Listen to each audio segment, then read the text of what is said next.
Ken, Roczen, Birmingham. Okay, look, coming in, we all knew you were the best guy. Expectations were to win, obviously.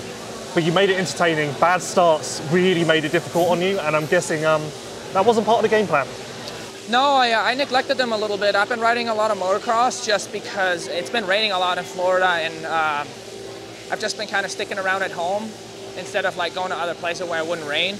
And I've just been riding some motocross. So I had one day of Supercross before I came here, and kind of just, you know, to be able to be good at starts, at least for me, you kind of have to be really in tune, and I definitely wasn't. So I felt a little bit like a fish out of water. We have some things we want to work on the motorcycle as well that'll help me.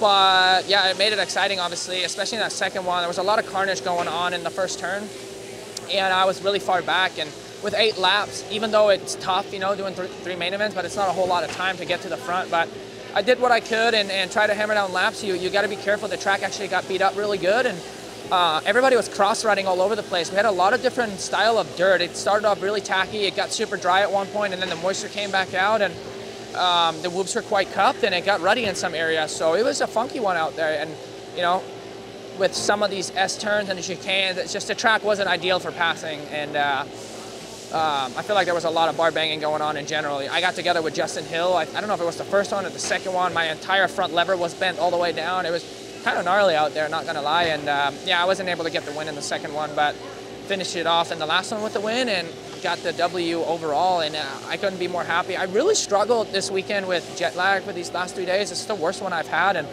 was extremely tired today. And but nonetheless, I try to, you know, lay on the ground a little bit and settle down and get in a little bit of rest. But I'm glad that this one's over and we got the win and everybody's safe. And yeah, I'm excited. It's a bummer we have a long break right now, but I'm excited for the next one.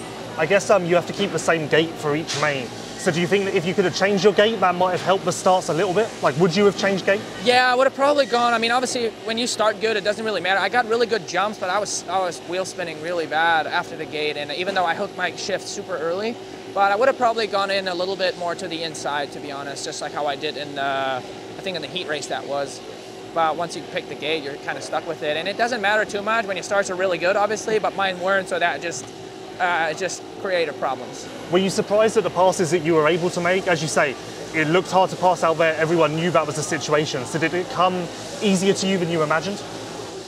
I don't know, honestly. Like everything happened so quick. I would have to watch the races back and see how many passes I've made and how I've ridden. I honestly don't even really know. I just know I had to make a lot of passes, and it wasn't easy because the intensity is high out there, and it gets physical no matter what.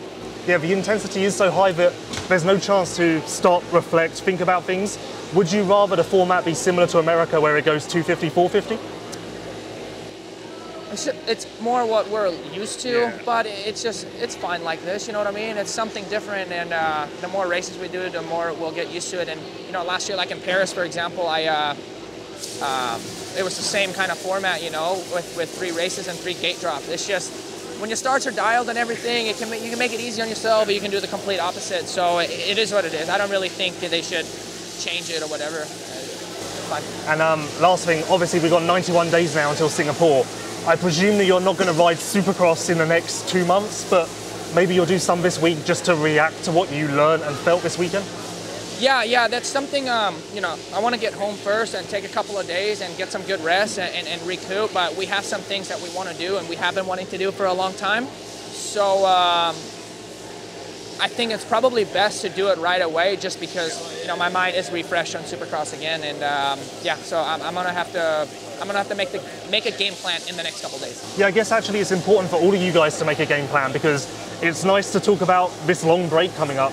But once you go to Singapore, Anaheim 1 will come around real quick. Like, yeah, your season will be September till May.